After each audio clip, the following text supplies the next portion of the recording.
আজকে আমি চলে যাই জলপাইগুড়ি। কি বন্ধু, ভালো তো? দিনটা ছিল 19শে মার্চ, মানে আমার জন্মদিন। এটা ছিল মিনিমাল চ্যালেঞ্জের ডে 7। তারপর টোটো ধরে চলে যাই হলদিবাড়ি। তারপর 20 টাকার টিকিট কেটে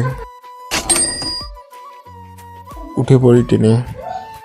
তারপর জলপাইগুড়ি পৌঁছে তারপর টোটোতে করে চলে যাই জলপাইগুড়ি রাজবাড়ি পার্ক।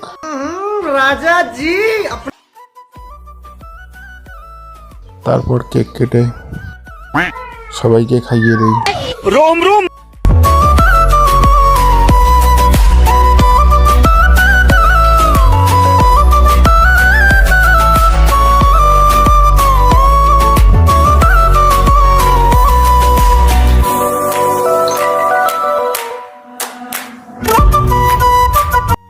তারপর বাস স্ট্যান্ডে চলে যাই বাড়ি যাওয়ার উদ্দেশ্যে।